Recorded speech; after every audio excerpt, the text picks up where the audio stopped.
Hello everyone, this is the second part of our revision series. We will do the derivations from the chapter electrostatic. We have done in the first part few derivations and this is the second and the last part of the derivations of the chapter electrostatic. Okay.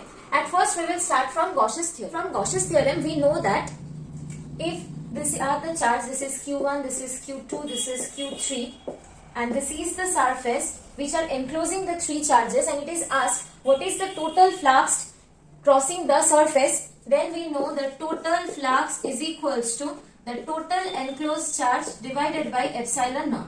This can be said using Gauss's theorem, right? And we can also write this the total flux as like this: E dot ds. This is the total flux enclosed by the surface is equals to the total enclosed charge divided by epsilon naught. And the total enclosed charge means this surface is enclosing the charge Q1, Q2 and Q3. So the total enclosed charge is equals to Q1 plus Q2 plus Q3. This is the total enclosed charge. So the value of the total flux will be Q1 plus Q2 plus Q3 divided by epsilon naught. If the sign of the Q2 is minus, then the total charge will become this. And then the flux will become this. Okay. This is the basics of the Gauss's theorem. Using this Gauss's theorem, I will do different derivations. The first derivation using the Gauss's theorem is electric field due to a point charge. If it is asked to find out the electric field due to a point charge using Gauss's theorem, then what will we do? Suppose this is a point charge plus Q and it is asked to find the electric field at a distance r from this point charge using Gauss's theorem. Okay. So we know the Gauss's theorem. Gauss's theorem means E dot ds surface integration is equals to total enclosed charge divided by epsilon naught, right? So here we have to draw a Gaussian surface. Okay, using this radius r, we will draw a circle. Okay, the radius of this circle is small r and this is the Gaussian surface. This is the Gaussian surface. Okay. And the electric field due to this plus Q charge, we know for plus Q charge electric field comes radially outward. These are the direction of the electric field. Okay, these are the direction of the electric field. So here we have to do the dot product of E and ds. ds means the surface area. Okay, this is the surface area of the Gaussian surface. Gaussian surface is a sphere. We have to get the surface area of this Gaussian surface. The direction of this surface area, we have to remember that area vector is always perpendicular to the surface. Suppose this is a surface, it is asked what is the direction of the area vector, then the direction of the area vector will be like this. So if the surface is a sphere, then the direction of the area vector will be radially outward, right? For this surface, the area vector is this.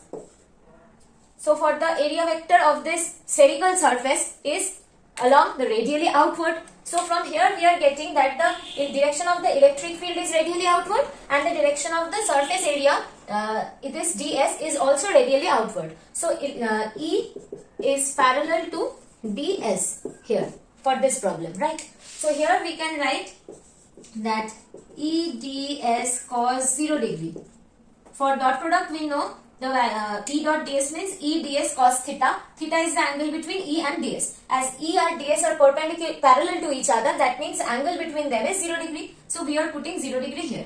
And this is Q enclosed divided by epsilon naught. The total charge enclosed by this Gaussian surface is plus Q. So we will place here plus Q charge divided by epsilon naught. Now this is the center. At the center plus Q charge is placed. This is the surface of the Gaussian surface. So here this point, the distance from the plus Q charge is smaller, and for this point also the distance of this point from this plus Q charge is also smaller. So the electric field vector is only depending on the distance and the distance is constant for every point on the surface, right? So electric field vector is constant on every point of the surface.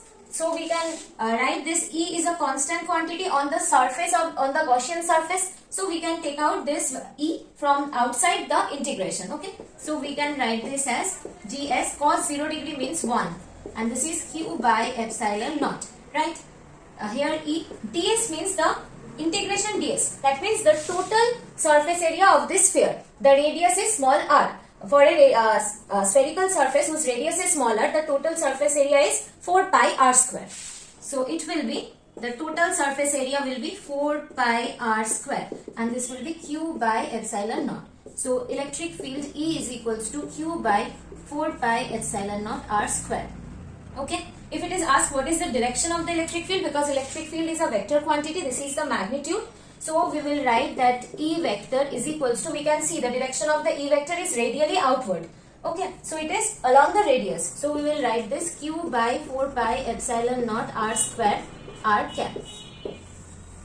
This is the value of the electric field at point P due to the plus q point charge. I hope it is clear to you. If you have any doubt, you can ask in the comment section. This was the first proof using Gauss's theorem. We will do the next. Hello everyone. This is our second proof. We have to find the electric field due to infinite line charge or wear using Gauss's theorem. Okay. This is our second proof. This is an infinite line charge. We are taking this as positively charged. And this is uniformly charged. Okay. The length is infinite. We have to calculate the electric field at the point P. The distance is small r. Okay. We have to find the electric field at point P due to this infinite uniformly line charge, or you can say it is a well, and you have to find the electric field at point P using Gauss's theorem. At first, when we are using Gauss's theorem, always remember you have to draw a Gaussian surface.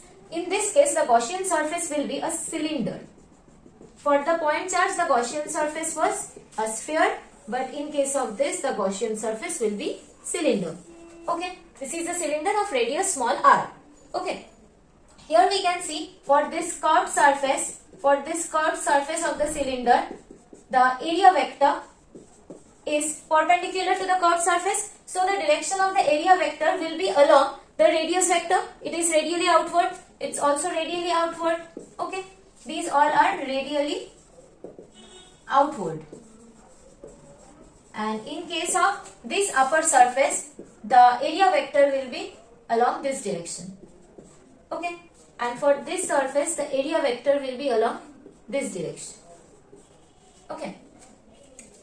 Always the area vector is perpendicular to the surface. Okay. Now, from Gauss's theorem, we know that E dot ds is equals to q enclosed divided by epsilon naught. Suppose lambda is the line charge density. Line charge density. That means lambda amount of charge is present in unit length of this well. Okay. For 1 centimeter length or 1 meter length, the charge present is lambda coulomb.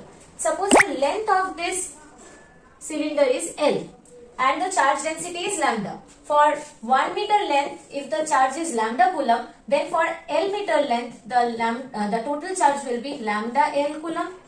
Right? So the total charge enclosed by the Gaussian surface is equals to lambda L. I think it's clear. So here we can write this lambda L divided by epsilon naught. Now this term E dot ds integration. We have three surfaces here.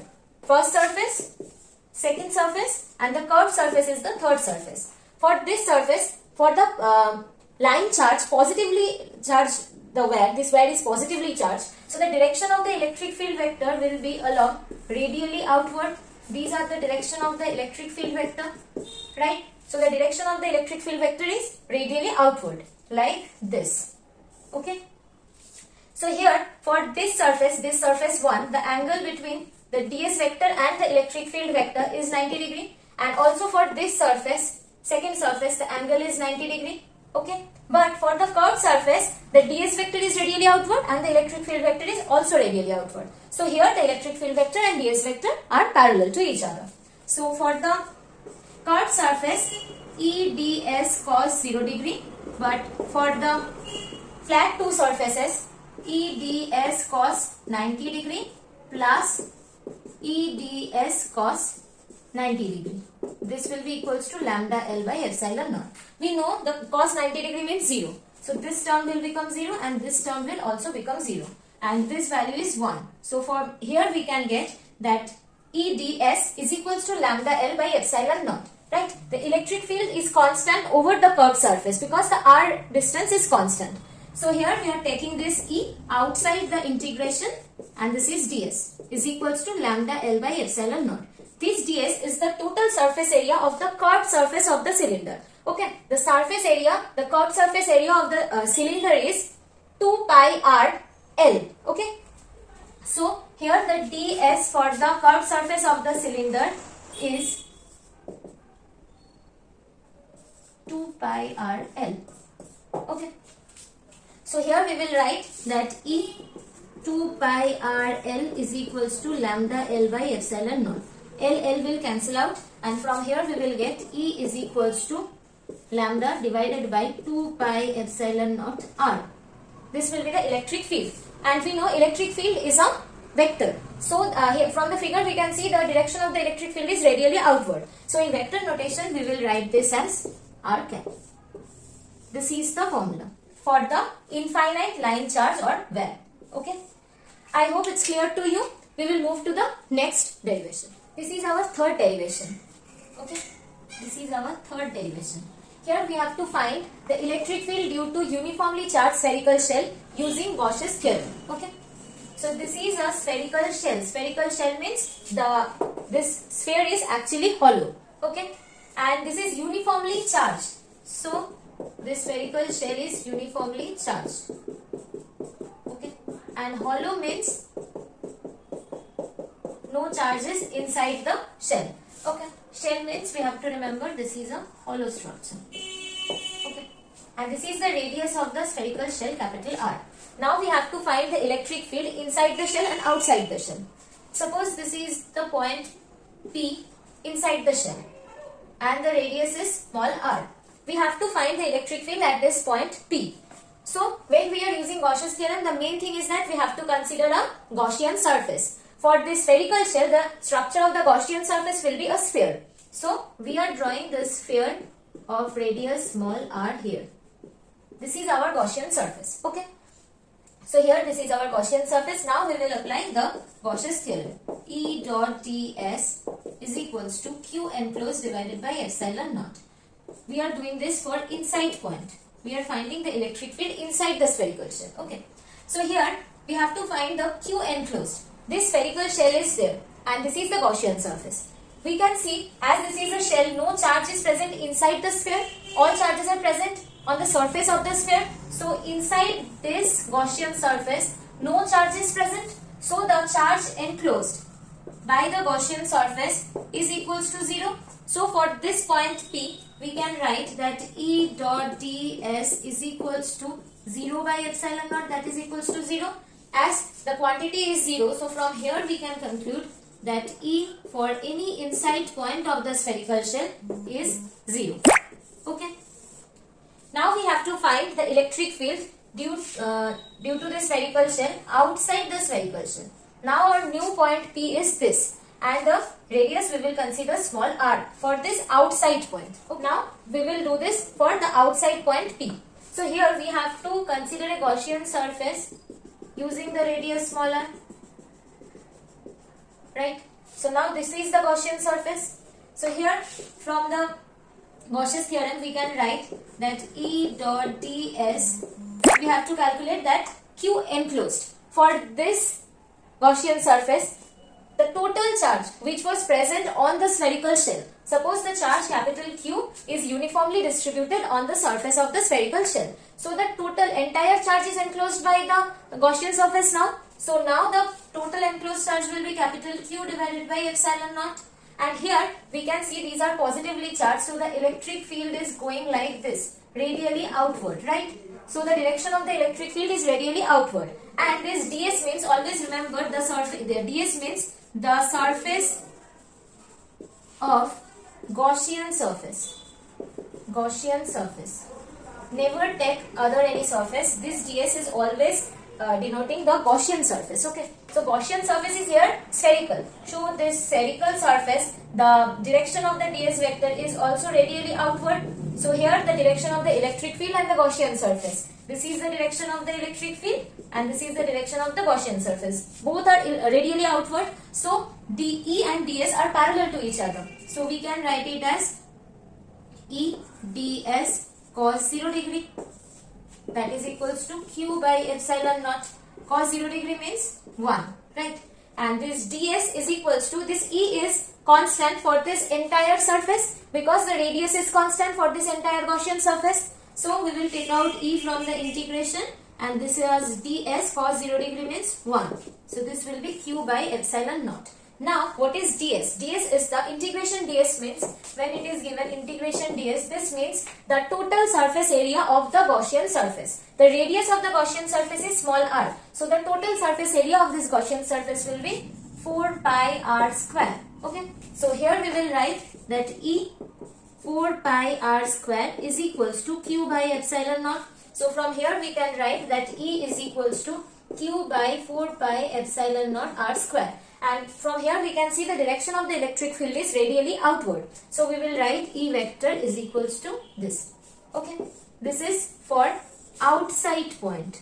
Okay. So in case of spherical shell, the value of the E inside is 0 and the value of the E outside is q divided by 4 pi epsilon naught r square r cap. Okay. And remember, this small r is not the radius of the spherical shell. This is the distance of the point where we want the electric field. This is the distance between the point P and the center O. P is the point where the electric field we are calculating. Okay. So here, if it is asked to draw the graph between electric field and the distance r up to the surface, the electric field is 0. After that, this was the electric field.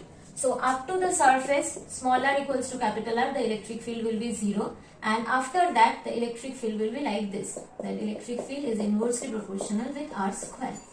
Okay, this will be the graph.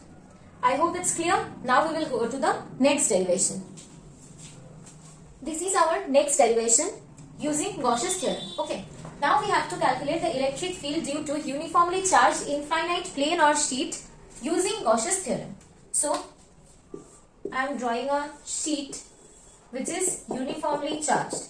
We are taking a uniformly charged sheet which is infinite. Okay, this is positively charged we have taken. Now we have to calculate electric field at this point. Suppose this is the point P. Okay, so here, as we have done before, when we are using Gauss's theorem, we have to consider a Gaussian surface. So we are taking a Gaussian surface like this. Suppose this is the Gaussian surface. Suppose this is the surface and we are considering the cylinder like this. Okay. So this is on the Gaussian surface. This is on the sheet. Okay. Actually this is like this position. So now suppose this distance is small r from the center, and from here the point, the distance from the sheet, the distance is also small r. Okay. This is actually the middle of the cylinder, and this is the Gaussian surface. This cylinder is the Gaussian surface. Suppose the area of the flat surface of the cylinder is A, and also the area is A. Okay. Now we are applying the Gauss's theorem. From Gauss's theorem we know this E dot ds surface integration, closed surface integration equals to q enclosed by epsilon naught. Now we have to calculate the enclosed charge by this Gaussian surface. Gaussian surface is this cylinder. Okay. Now we can, it is said that the surface charge density of this plane sheet is, the surface charge density is sigma. This is the surface charge density. Okay. Surface charge density means for 1 meter square area, the charge present is sigma coulomb. Okay. Now the Gaussian surface is enclosing the area. This is A. Okay. This is a plane sheet only. So when the cylinder is going like this, only this area is enclosed by this cylinder. This cylinder is actually our Gaussian surface. Okay. So here, from here we can say sigma is the surface charge density of this plane charged sheet. So here for 1 meter square area, the charge is sigma coulomb. So for A meter square area, the charge will be sigma A, and this will be the enclosed charge. So for enclosed charge, we can write this as sigma A. Okay. So here we are writing E dot ds is equals to sigma A by epsilon naught. Okay, it's clear. Now electric field and ds vector we have to calculate. The direction of the electric field, these are positively charged. So the direction of the electric field will be like this, or this surface. This is always going outward from the sheet. Suppose this is the sheet. So electric field is going from this side and going from this side outward. Okay. And here, for the curved surface of the cylinder, the Gaussian surface, actually Gaussian surface is the cylinder. So here the Gaussian surface means the cylinder. Okay. So for the curved surface, the area vector will be along radially outward, and for the upper flat surface, the area vector will be along this direction, and for the lower flat surface, the area vector will be along this direction. So for this upper direction, this is the direction of the electric field and this is the direction of the area vector. So these are parallel. And for the lower flat surface, this is the direction of the electric field and this is the direction of the ds. So these two are also parallel, but in this case, the direction of the electric field is upward, but the direction of the ds is like this. So here the angle is 90 degrees. Okay. So for curved surface, we can write this as, this is for the curved surface, cos 90 degree. And for the flat surface, this will be EDS cos 0 degree plus EDS cos 0 degree for the upper flat surface and lower flat surface. And this is sigma A by epsilon naught. Here we can see that cos 90 degree equals to 0. And from these two, we will get 2 EDS equals to sigma A by epsilon naught. Okay. So EDS sigma A by epsilon naught, that means here E means the electric field, and the electric field is constant for this portion and this portion. This is at the center. So we are taking out this electric field from the integration. Okay. And here the ds means, the area of the Gaussian surface. So here the area means this area, it is said, because here we have taken this ds as the area of one flat surface of the Gaussian cylinder. So ds means capital A here. So I am writing this inside that 2E capital A is equals to sigma A by epsilon naught. These two A will cancel out. So from here we will get that electric field equals to sigma by 2 epsilon naught. And from here we can see the direction of the electric field. For the upper position is n cap and the lower position is in this direction. So here, suppose we are taking, this is n cap direction. We are denoting the upper direction as n cap. So for the upper point, the electric field will be along n cap, and for this point, the electric field will be along minus n cap. This is, suppose this point is P point and suppose this point is Q point. So this is for P point and this is for Q point. Okay. I hope it is clear to you. Here you can see no distance factor is there. Sigma is a constant quantity for the plane sheet, that is the surface charge density. Epsilon is the permittivity, which is also constant, and 2 is also constant. So this electric field is not varying with the direction. That means, suppose this is our plane sheet. If it is asked, the surface area is, surface charge density is sigma. If it is asked, this is the point P and this is the point Q. Calculate the electric field for point P and point Q. Here no distance factor is measured, no R1, R2 is there, no R factor is there. So for point P and point Q, for both of them the electric field value will be same, that will be sigma by 2 epsilon naught. And if this direction is n cap, then the electric field vector direction will also be n cap. Okay, so this is constant. This is not changing with the distance. If the length of the R will increase, still the value of the electric field will remain constant. I hope it is clear to you. We have completed all the important derivation from this first chapter of class 12. If you have any doubt, ask in the comment section. If you like the video, then please share with your friends. If you want that I will give more video like this from each chapter before your examination, then please share with your friend. If I get good response, then I will complete the entire syllabus. Thank you everyone.